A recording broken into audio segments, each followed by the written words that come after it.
आपको एक गूगल का पेज नज़र आ रहा है? ओके।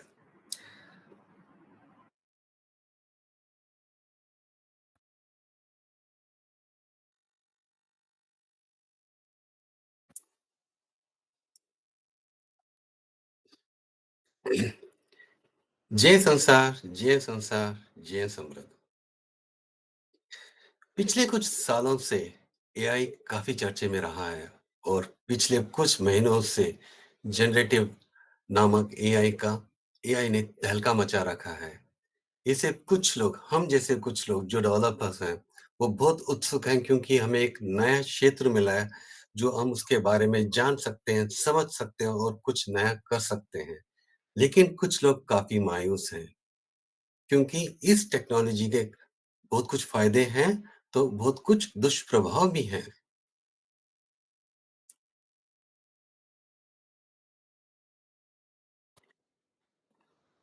जब कोई नई तकनीक या कोई नई वस्तु का आविष्कार होता है, ये आम बात है कि लोग बाग शुरू-शुरू में उसे अपनाने से कतराते हैं, क्योंकि उन्हें यह नहीं मालूम पड़ता कि आगे चलकर क्या हमें वो फ़ायदेमंद होगा या नुकसानदायक होगा। उदाहरण के रूप में जब माइक्रोवेव का आविष्कार हुआ और जब हम मार्केट में आया तो कई लोग उसे अपनाने में कतरा रहे थे क्योंकि तरंग टेक्नोलॉजी को लेके वो भय थे कि क्या वो आगे चल के हमें नुकसान पहुंचा सकता है। लेकिन आज आप देखोगे तो हाँ, उसका कुछ दुष्प्रभाव ज़रूर है, लेकिन उसके जो फ़ायदे होते हैं उसको मध्य रख के आज कई घरों में माइक्रोवेव पाया जाता है। हर एक चीज़ों के द 2 पहलू होते हैं, अच्छे और बुरे। और वेदातरियम हमें यही सिखाता है कि अच्छे पहलुओं को ग्रहण करें और बुरे पहलू से अपने आप को सुरक्षित रखें। उदाहरण के रूप में नवग्रह मेडिटेशन से और उदाहरण के रूप में नवग्रह मेडिटेशन। नवग्रह से जो उत्पन्न होने वाले तरंगे हमें नुकसान और फ़ायदे पहुँचाते रहते हैं। लेकिन नवग्रह मेडिटेशन से हम क्या करते हैं, हम उस दौरान एक ऑटो सजेशन लेते हैं कि उससे उत्पन्न हुए तरंगे हमें हमेशा सुख पहुँचाएँ, हमारे लिए फ़ायदेमंद रहें और उस दुष्प्रभाव से हम बचे रहें। एआई का एआई का लक्ष्य है कि बुद्धिमान प्रणालियों का निर्माण करना, जो मनुष्य द्वारा किए जाने वाले नीरस, थकाऊ और दोहराव वाला मतलब बार-बार करने वाले कार्यों को करने में हमें मदद करें या वही वो कार्यों को कर दें।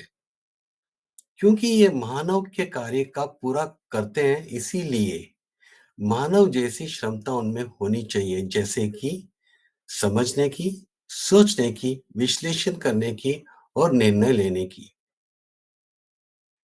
क्योंकि एआई इंसानों की अनुकरण करता है, इट्स मिमिकिंग ह्यूमन।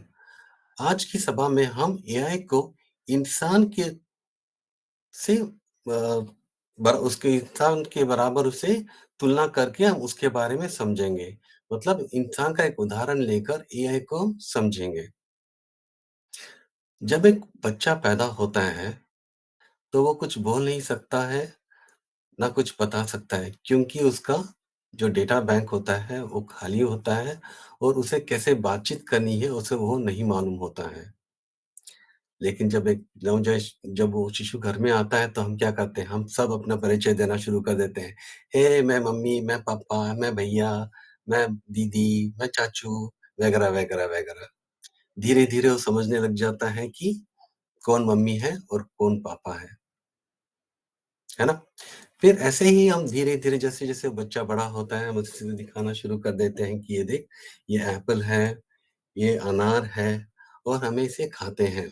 और कुछ जैसे ये मोबाइल है, ये फ़ैन है और इत्यादि, इत्यादि हम काफ़ी उसे चीज़ परिचय कराते रहते हैं। और ये बच्चे भी बहुत होशियार होते हैं।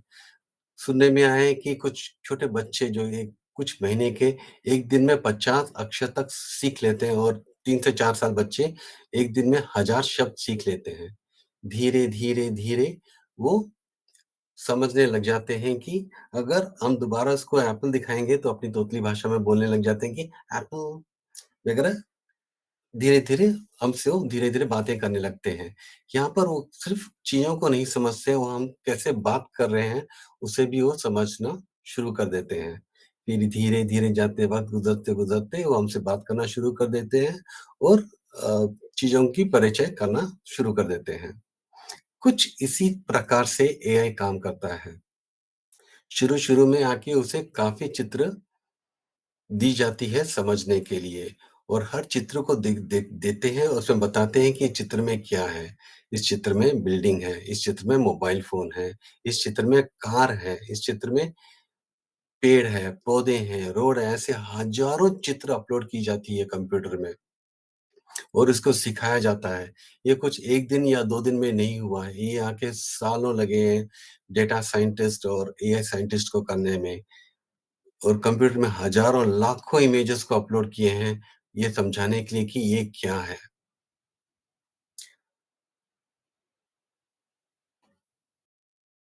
और आज जब अगर आप एआई में अगर आप एक पिक्चर को अपलोड करते हो, गूगल लेंस के द्वारा,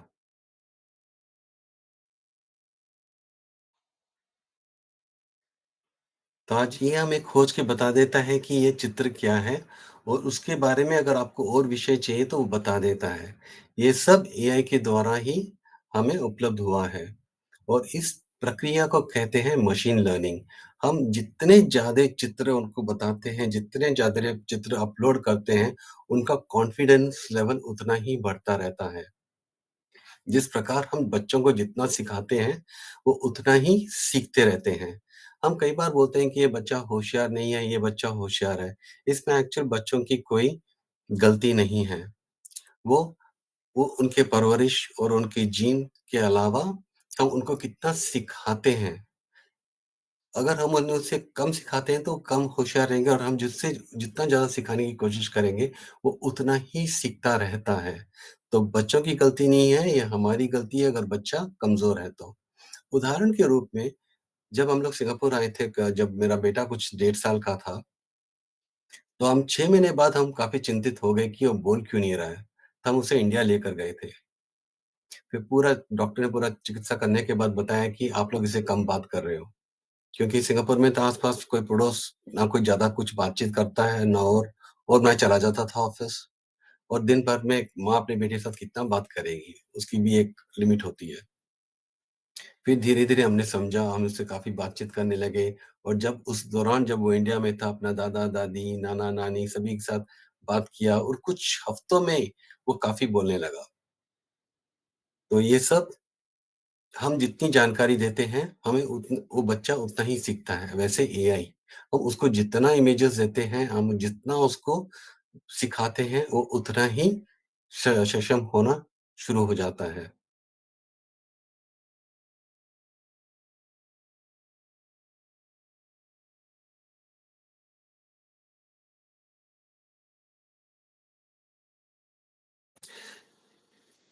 और जैसे-जैसे बच्चे बड़े होते हैं, हम उन्हें सिखाने की ज़रूरत नहीं होती है। वो अपने आप से चीज़ों को देख के और पुराने अनुभव को रख के अपने आप से सीखने लग जाते हैं।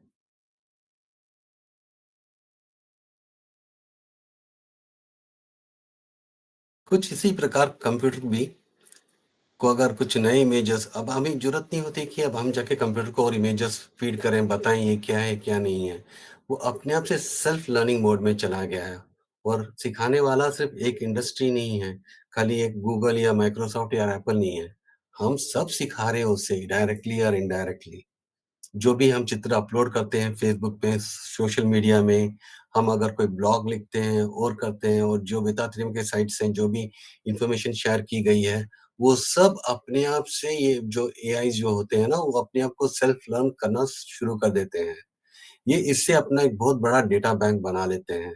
उदाहरण के रूप में अगर हम उसे पूछें, आज हम गूगल करें,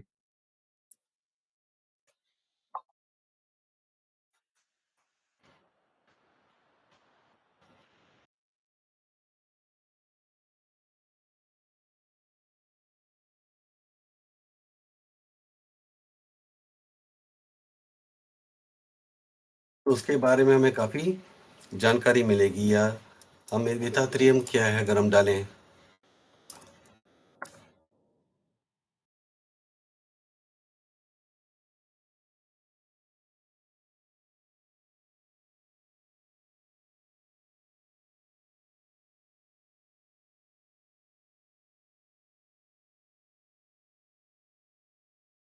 पहले देख लेते हो और उसके बारे में हमें और भी इन्फॉर्मेशन मिलेगा। अगर कोई ब्लॉग लिखे हुए हैं तो वहाँ से उस ब्लॉग से हमें और जानकारी हासिल होगी। ये सब कुछ ना कुछ एआई के उदाहरण हैं। और जैसे नरेश बाबू जी जैसे बता रहे थे कि टेस्ला का कार जो है, जो ड्राइवरलेस कार है, उसमें आप सिर्फ बैठ जाइए और उसमें फीड कर दीजिए आपको कहाँ जाना है, वो अपने आप से आपको लेके चला जाएगा। तो ये सब कुछ उदाहरणें हैं जो एआई के एग्जाम्पल्स हैं। फिर इनमें आया नेचुरल लैंग्वेज प्रोसेसिंग, जिस पे काफी सालों से काम चल ही रहा था। और कुछ साल पहले उसमें जो अ, उपलब्धि हासिल हुई है, उसके कारण उसका फर्स्ट रूप जनरेटिव एआई का आविष्कार हुआ। जनरेटिव एआई एक जनरेटिव मॉडल का उपयोग करके पाठ, चित्र या अन्य मीडिया उत्पन्न करता है। यानी अपने एक जनरेटिव मॉडल को रख के ये सब उत्पन्न करता है। जनरेटिव एआई का मतलब क्या है? जनरेटिव का मतलब क्या है? वो जो अपने आप से जनरेट करे। अगर हम वेदांतरियम का एक चैप्टर उसको दे दिया जाए, जनरेटिव एआई को अगर हम एक चैप्टर दे दिया जाए, तो वो आपको 1 मिनट के अंदर उसका एक समरी बता देगा कि उस चैप्टर में क्या लिखा हुआ है। अगर हम एक इंसान को देते हैं एक चैप्टर, उसको कुछ समय लगेगा पढ़ने में, समझने में और फिर उसको अनुवाद करने में। और जैसे कि ये जनरेटिव एआई कुछ मिनटों में उसका अनुवाद करके आपके सामने बता देगा कि संक्षेप में बता देगा कि उस चैप्टर में क्या लिखा हुआ है। ये सब चीजें कुछ काफी काबिल तारीफ है जनरेटिव एआई की। आजकल अगर मुझे ईमेल ड्राफ्ट करना है, तो मैं ईमेल का स्ट्रक्चर बना लेता हूँ और फिर जनरेटिव एआई को दे देता हूँ। वो बड़े और उसको बता देता हूँ किस तरह से। उसको आप ये भी बता सकते हो कि किस टोन में आपको ईमेल चाहिए। यानी हास्य रूप में चाहिए या प्रोफेशनल रूप में चाहिए, तो उस हिसाब से वो ईमेल को जनरेट करेगा, जो आप कॉपी पेस्ट करके आप अपने लोगों के साथ शेयर कर सकते हो। ये सब कुछ फायदे हैं जनरेटिव एआई के।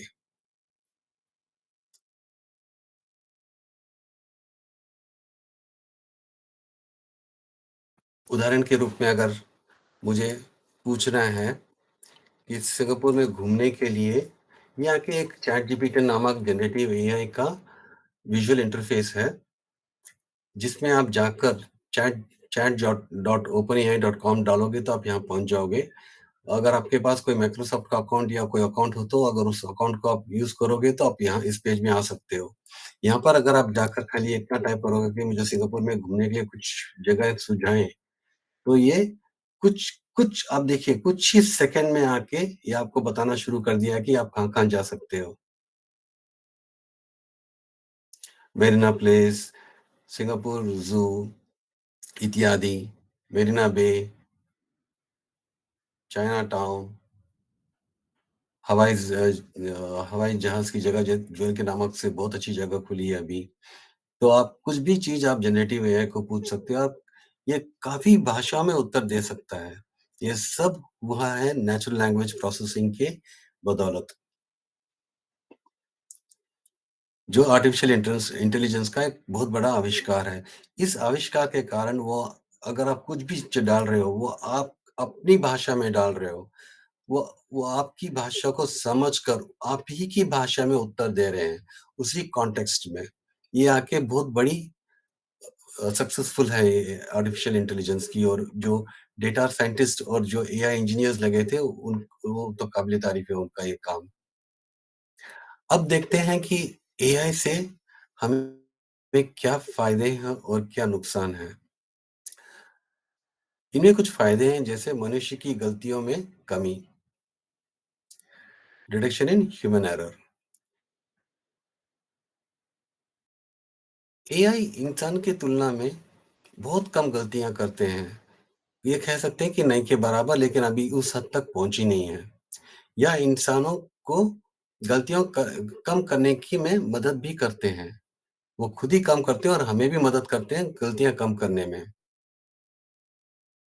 मशीनें क्यों गलतियां नहीं करती? क्योंकि इनमें ये प्रोग्राम ऑलरेडी फीड किया जा सकता है। उनके स्टेप बाय स्टेप इंस्ट्रक्शंस दी जाती है कि ये कार्य कैसे करना है। और वो जो स्टेप्स दिया जाता है ना, वो स्टेप्स को पहले ही वेरीफ़ाई किया जाता है कि ये स्टेप सही है। मतलब इस यही स्टेप से आप अगर कार्य करोगे, तो आपको जो सफलता चाहिए वो मिलेगी। तो एआई उस आधार पे बना हुआ है, वो एक प्रोग्रामिंग लैंग्वेज एक प्रोग्राम है और स्टेप बाय स्टेप इंस्ट्रक्शंस दिए जाते हैं कि उसको कैसे करना है।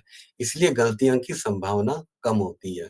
इंसानों के पास भी कई बार वो स्टेप्स होते हैं, लेकिन कई बार क्या होता है, सुस्त के कारण या फिर कुछ और वजह के कारण वो कई बार वो स्टेप को ढंग से फॉलो नहीं करते और गलतियाँ कर बैठते हैं। जोखिम में कमी। एआई की तकनीक हमारे जोखिम भरे कामों को आसानी से कर सकते हैं और जोखिम को कम भी कर सकते हैं। उदाहरण के रूप में एआई से बने हुए मशीन्स को हम कोल माइनिंग में यूज़ कर सकते हैं। जैसे अभी हाल ही में हुआ था, देखो एक कोल क्या ना केविन हो गया था, जो कोल माइनिंग केविन हो गया था, जिसके कारण काफ़ी लोग अंदर धँस गए थे। लेकिन एआई के ज़रिए अगर हम उस मशीनों का इस्तेमाल कर सकें, तो हमें उस चीज़ का खतरा नहीं रहेगा। बम को डिफ्यूज़ करने के लिए एआई की मशीनें काफ़ी काम आती हैं। 24/7 सपोर्ट। क्या इंसान 24 घंटा काम कर सकता है? ज़ाहिर-सी बात नहीं है। वो 8 से 10 घंटा काम कर ले तो बड़ी बात है। उसके बाद उसको आराम की ज़रूरत होती है और एआई मशीनों को वो थकते नहीं हैं। वो 24 घंटे लगातार काम कर सकते हैं। इसीलिए आजकल ऑनलाइन सपोर्ट में अधिकतर चैटबॉट या वर्चुअल एजेंट नामक की चीज़ों को इस्तेमाल करते हैं। ताकि आप कभी भी चले जाओ, अपने सवाल पूछ लो। उदाहरण के रूप में आपने एक फ्लाइट बुक की, आपको कुछ सवाल है, आप साइट के वेबसाइट में जाके वर्चुअल एजेंट से आप पूछ लीजिए, वो अधिकतर आपको जवाब दे देगा। अगर वो नहीं दे पाए तो फिर वो एक इंसान को भी कॉल कर सकता है आपके समस्या से उसका हल ढूँढने के लिए। बार-बार किए जाने वाले कार्य को पूरा करना, इट डज़ रिपिटिटिव जॉब्स। हमारे जीवन में बहुत ऐसे काम होते हैं जो हमें बार-बार करते हैं। इसे रिपिटिटिव जॉब्स कहते हैं। उदाहरण के रूप में डेली झाड़ू लगाना, कपड़े धोना। तो उस तो उसके लिए आजकल बॉट्स आ चुके हैं जो फ्लोर को मॉप करते हैं, झाड़ू लगाते हैं। वॉशिंग मशीन तो पहले से ही उपलब्ध है, जो वो भी आर्टिफिशियल इंटेलिजेंस का भी एक एग्ज़ाम्पल है। तेज़ी तेज़ी से निर्णय लेना।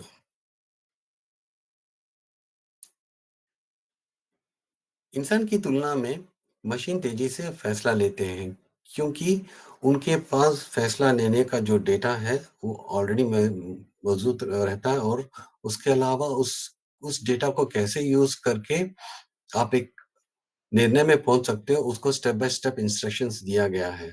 तो कई बार जो पुराने जो डेटा होते हैं उसको रखकर हम भविष्य को प्रेडिक्ट कर सकते हैं और एक निर्णय लेने में वो काफ़ी सुविधा होती है। और अगर इंसान को अगर वही काम करना पड़े तो उसको उस चीज़ को समझना पड़ेगा कि वो प्रॉब्लम क्या है, समझना पड़ेगा, सोचना पड़ेगा, फिर उसको अपने कुछ पुराने अनुभव को टटोलना पड़ेगा, फिर उस पर वो सोच-विचार करने के बाद एक निर्णय में पहुँचते हैं। तो इसमें कुछ समय लग जाता है, लेकिन अगर आप एआई का इस्तेमाल करोगे तो वो मिनटों में आपको हल बता देगा कि ये आप क्या कर सकते हो। डेली एप्लीकेशंस, हम गूगल मैप यूज़ करते हैं, एलेक्सा यूज़ करते हैं, सिरी यूज़ करते हैं, इंटरनेट ब्राउज़र यूज़ करते हैं, फ़ोन यूज़ करते हैं कॉल करने के लिए, ईमेल का ऐप यूज़ करते हैं। ये सब एक एक तरह से एआई के एप्लीकेशंस के उदाहरण हैं। एआई हमारे कार्य करने की क्षमता को बढ़ाता है। एआई इंसानों की काम करने की क्षमता को बढ़ाने में मदद करता है। इसके अलावा ये किसी काम को तेज़ी से पूरा करने में मदद भी करता है। उदाहरण के रूप में कोपायलट। ये कोपायलट आ गया प्रोग्रामिंग के विजुअल इंटरफेस डिज़ाइनर में और आपके ऑफ़िस 365 ऐप्स में भी। अभी ये कोपायलट आने के कारण हमें आके प्रोग्रामिंग करने में ज़्यादा देर नहीं लगती। अगर हमें मुझे समझ लो, मुझे कुछ फ़ंक्शन लिखना है कि मैं 2 नंबर दे रहा हूँ, उसका मुझे सम करके मुझे उसका आंसर दें, उदाहरण के रूप में। मैं सिर्फ़ लिखूँगा कि I need to sum up 2 numbers. वो अपने आप से कोड लिख देगा जो मुझे लिखने की ज़रूरत नहीं है। मैं उस कोड का इस्तेमाल करके अपना कार्य कर सकता हूँ। ये तो छोटा-सा उदाहरण है। ये आके काफ़ी अगर आप समझ लो मुझे एक सॉर्टिंग करनी है, 10 नंबर दिए हुए हैं, मुझे उसे सॉर्ट करना है। मैं सिर्फ़ इतना बोलूँगा कि मुझे I want a sorting algorithm. वो अपने आप से सॉर्टिंग एल्गोरिदम मुझे दे देगा जो मेरे कोड में इस्तेमाल हो जाएगा। उसी तरह आपके ऑफ़िस 365 ऐप में भी को-पायलट आ गए हैं, जो आपको एक वर्ड ड्राफ्ट करने में आपकी मदद करता है, एक्सेल में आपकी मदद कर सकता है, पावर पॉइंट बनाने में आपकी मदद कर सकता है। पावर पॉइंट में अगर आप देखोगे ना, उसको पहले से कुछ है जो डिज़ाइनर करके बटन रहता है, अगर आप क्लिक करोगे ना, आपके दिए हुए कंटेंट को काफ़ी अलग-अलग डिज़ाइन में आपको प्रस्तुत करेगा। एआई आके कार्य करने की क्षमता बढ़ाता है, वो चलो हो गया। फिर दूसरा आता है डीप डेटा एनालिसिस। एआई हमें डेटा को जो उनके पास जो बिग डेटा का होता है ना, उसे डीप डेटा एनालिसिस करके हमें महत्वपूर्ण इन्फॉर्मेशन देते हैं, जिसे बिज़नेस को, गवर्नमेंट को और मेडिसिन में काफ़ी उपयोग होता है। एआई के कुछ नुकसान या हानिकारक रूप भी हैं, जैसे कि या कुछ दुष्प्रभाव भी हैं, या कॉन्स ऑफ एआई है। एक उदाहरण है हाई कॉस्ट। एआई को बनाने के लिए काफ़ी साल लगे, इसमें काफ़ी खर्चा हुआ है, तो इसका भरपाई धीरे-धीरे होता रहेगा। और इसके अलावा एआई को इस्तेमाल करने के लिए काफ़ी हाई स्पीड हार्डवेयर चाहिए। आप जो देख रहे हो ना, अगर ये जो चैट जीपीटी में मैंने जो डाला है सिंगापुर के बारे में, ये तो चलो मैं हूँ, दुनिया में ऐसे मिलियंस लोग हैं जो कुछ ना कुछ सवाल इस समय चैट जीपीटी से पूछ रहे हैं। तो सोच कर देखिए उनके पास कैसा कंप्यूटर होगा और कैसा सॉफ्टवेयर होगा। और ये नहीं कि इसने टाइम लिया है, तुरंत 1 सेकंड के अंदर जवाब आया है। तो आप सोच सकते हैं कि किस तरह का हार्डवेयर और किस तरह का सॉफ्टवेयर उनके पास होगा और वो कितना महंगा होगा। फिर दूसरा है बेरोज़गारी की या रिस्क ऑफ अनएम्प्लॉयमेंट। हम सभी ये जानते हैं कि मशीन इंसान की तरह काम कर सकने में अब सक्षम है, और उसे हमसे ज़्यादा बेहतर और कम समय में करने में और भी सक्षम है। इसका एक दुष्प्रभाव ये है कि लोगों की नौकरी जा रही है। धीरे-धीरे कुछ जॉब्स ऐसे होते हैं जिसके लिए पहले उदाहरण के रूप में पहले आके हेल्पलाइन में आके इंसान होया करते थे जो लोगों की समस्या सुनते थे और उसको सुलझाते थे। आजकल उसके जगह पे वर्चुअल एजेंट्स हैं। तो क्या वो जो हेल्पलाइन सपोर्ट की उनकी तो नौकरी चली गई। ये तीसरा है, ये हम इंसानों को आलसी बना देता है। आज के समय में हर छोटे काम को पूरा करने के लिए हम मशीन पे निर्भर हो चुके हैं। उदाहरण के रूप में कपड़े धोने के लिए वॉशिंग मशीन, और आजकल तो कई घरों में आके वो मॉप या झाड़ू जो रोबोट होता है ना, रोबोट वगैरह यूज़ करने लगे हैं। तो इसका फलस्वरूप क्या होगा, आगे हम देखेंगे कि ये असर हमारे जीवन में, हमारे तंदुरुस्त में काफ़ी फ़र्क पड़ने वाला है। क्योंकि अगर हम झुककर अगर हम झाड़ू वगैरह करते हैं, तो उससे हमें कुछ न कुछ कसरत होती रहती है। लेकिन हम ये सब लोग, अगर हम मशीन उसकी जगह पर यूज़ करेंगे, तो हमारी कसरत बंद हो जाएगी और हम मशीन का और हमारे सेहत पे उसका असर पड़ेगा। और मशीनें में सबसे बड़ी कमी पाई गई है, उनमें आके भावना नहीं होती है। कोई भी कार्य करने के लिए टीम वर्क और भावना होना बहुत ज़रूरी होता है सफलता के लिए। मगर एआई में भावना नहीं होती है। वो अपने निर्धारित प्रोग्राम के हिसाब से ही चलते हैं और उसी के हिसाब से ही कार्य करते हैं। तो लैक ऑफ क्रिएटिविटी, रचनात्मक की कमी होती है। वो अपने आप से कुछ नहीं कर सकते हैं, हमारे दिए हुए इंस्ट्रक्शंस पे ही कार्य कर सकते हैं।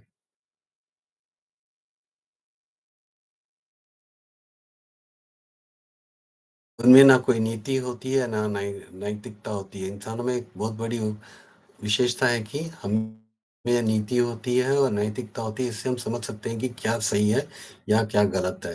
जैसे एआई को अपने दिए हुए प्रोग्राम के हिसाब से जाएगा। अगर डेवलपर ने उस चीज़ों की ध्यान रखी है तो सही है।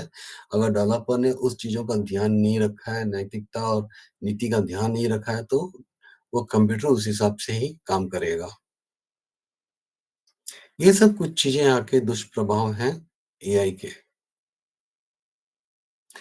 एआई के काफ़ी फ़ायदे हैं, जैसे मैंने बताया जनरेटिव एआई, हम अगर वेदांतरियम का एक टेक्स्ट दे देते हैं, चैप्टर देते हो, उसको बता देगा कि उसका अनुवाद करके बता देगा कि उसमें क्या लिखा है। उसी तरह अगर आप बोलोगे कि है ना मुझे एक चित्र बनाना है, बीच में टेम्पल ऑफ कॉन्शसनेस होना है, लेफ्ट में आके मुझे स्वामी जी का एक चित्र चाहिए और राइट में आके स्काई योगा का एक लोगो चाहिए।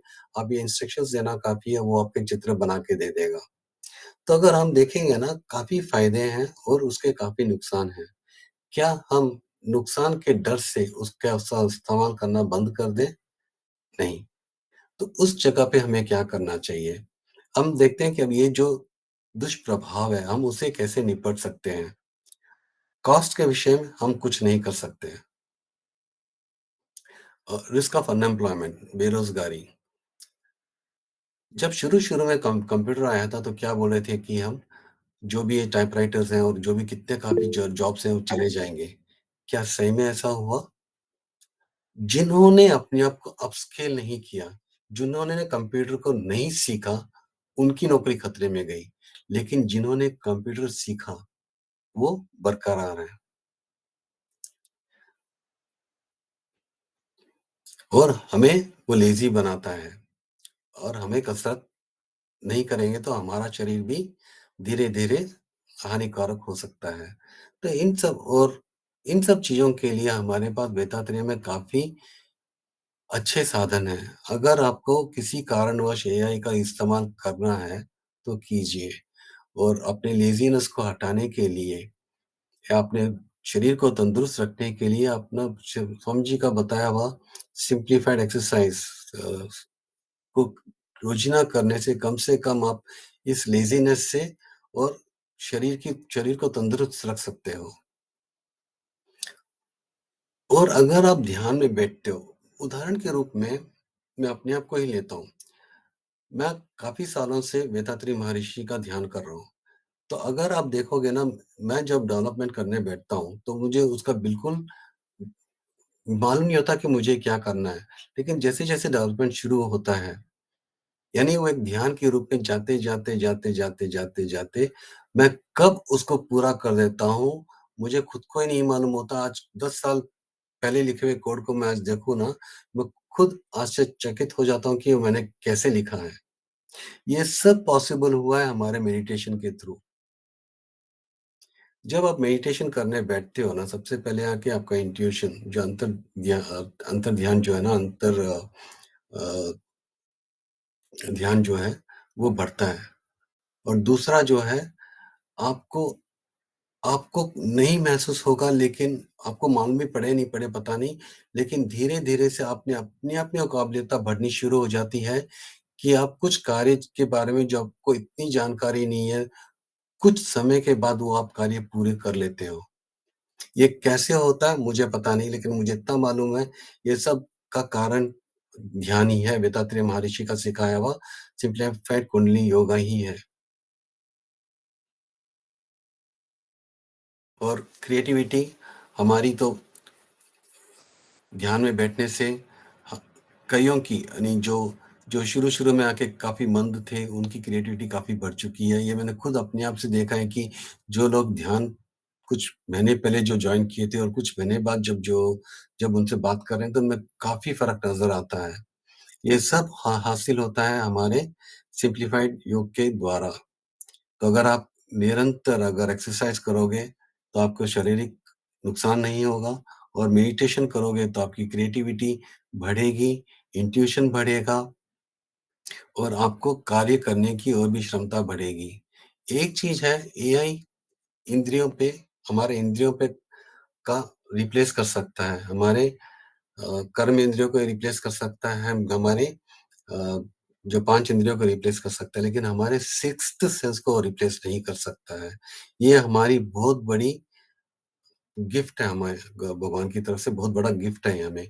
तो हमें इस गिफ्ट को और उसको क्या बोलते हैं उसको और उसको प्रोग्रेस करना है ध्यान के ज़रिए। आपको जितना जो चाहिए, जो मटेरियल चाहिए, वो स्वामी जी ने आपको दे दिया है। आपको बस उसका इस्तेमाल करके और आगे जाइए ताकि आप कल होने वाले एआई से मुकाबला कर सकते हो। अगर एआई कुछ कर रहा है, वो आके उसकी लिमिट है, क्रिएटिविटी वो नहीं जा सकता है। हम अपने और क्रिएटिविटी से हम और भी नए क्षेत्र ढूँढ निकाल सकते हैं, जहाँ पर हम उस पे कार्य कर सकते हैं और हम सफल हो सकते हैं। हमें कोई लिमिट नहीं है। अगर कुछ चीज़ों को अपनाओगे नहीं, करोगे नहीं, तो आप वो एक लिमिट महसूस करोगे। लेकिन जब आप ध्यान करोगे तो आप उस लिमिट से बाहर हो। यानी आपकी जो लिमिट की जो कैपेसिटी होती है ना, वो आप उससे बाहर आ जाओगे और आप किस स्तर तक काम करोगे आपको खुद को नहीं महसूस होगा, जो मैंने कुछ सालों में अनुभव किया है। इसी के साथ मैं इस अ, भाषण को समाप्त करता हूँ। अ, नरेश बाबू जी, वापस आपको। नमस्ते नरेश बाबू जी।